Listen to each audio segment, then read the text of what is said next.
Hello, welcome to lesson 16, part 3.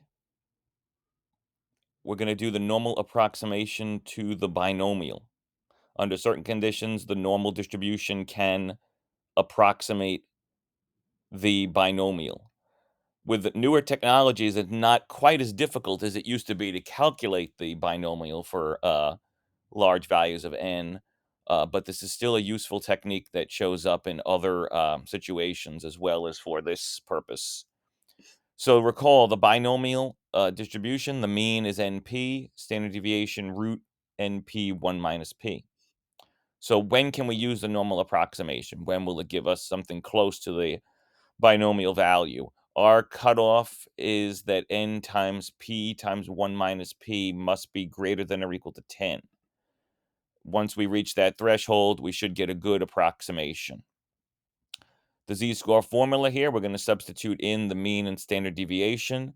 So it's x minus the mean, which is NP, divided by standard deviation root NP times 1 minus P.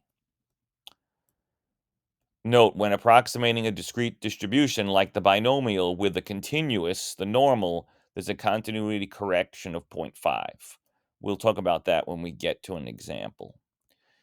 Here's a situation of a graph of a binomial distribution, n45, p small, 0.05, so that np 1 minus p is far lower than 10 in this case, and we see that the shape of the distribution is not close to a normal bell shape. However, if p is more moderate, closer to a half, and we do reach the threshold for np 1 minus p, when n is 45, but p is now 0.53, we see the shape resembling that of a normal distribution.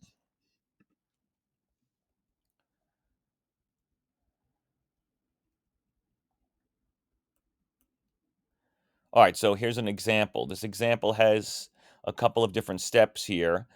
The minimum force required to break a particular type of cable is normally distributed with a mean of 12,432, standard deviation of 25. A random sample of 400 cables of this type is selected. Calculate the probability that at least 349 will not break under a force of 12,400. So the idea here is in the second part of this question, we're selecting 400 cables. We want to know the probability that at least 349 of them will not break under a certain force level. So this is the binomial situation. N is 400, X is at least 349, greater than or equal to 349. We have to find the probability of breaking under this force or not breaking under this force. And so in order to do that, we have to use the fact that the distribution here for the force required to break this particular type of cable is a normal distribution. So a couple of steps in this problem. Normal distribution first to get P for the binomial, and then we're going to approximate that with the normal.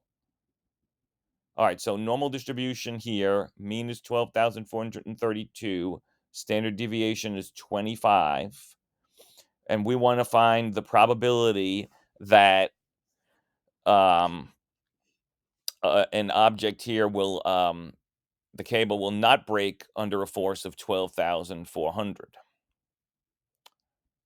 So the z-score corresponding to 12,400, we do 12,400 minus the mean, 12,432, divided by 25 is negative 1.28. Putting that in a calculator all at once, you're going to need parentheses around the numerator.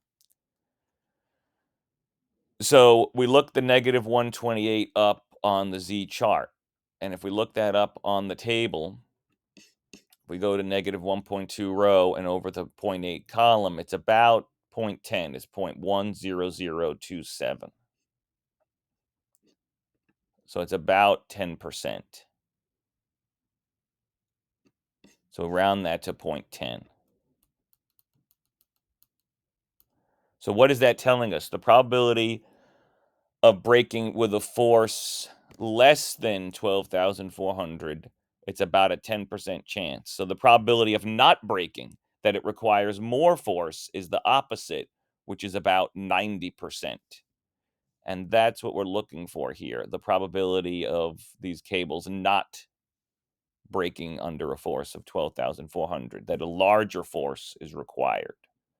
So the probability of not breaking is 90%, 0.90. All right, so binomial setup, 400 cables, at least 349 will not break under that level of force, and the p-value is 0.90. But again, we're going to convert this over to a normal distribution, so we have to calculate the mean and standard deviation. The mean is NP, 400 times 0.90. Then we do the continuity correction. We have a whole number, x here, 349. Number of cables is discrete. We're including the 349. We drop down a half to values that would round to 349, which would be 348.5 would be the cutoff. X is at least 348.5. We go down 0.5 for the continuity correction, going from whole numbers to a continuous setup. The mean, as was said, is 400 times 0.9 is 360. Standard deviation, root NP 1 minus P. It's going to be 400 times 0.9 times 0.10 inside the root. So that's root 36, which is 6. So standard deviation is 6. And then we convert this to a z-score formula. So the corrected x, 348.5, minus the mean 360, divided by the standard deviation. Again, parentheses around your numerator, leaves us with a negative 192. And so we're going to get that table value, negative 1.9, and then we go over to the O2 column, 0.02743. Now, we wanted the probability of at least 348.5, so we want the area to the right, so that's why we have to do the subtraction. 1 minus that, 0.02743 is 0.9728. So it's about 97% chance.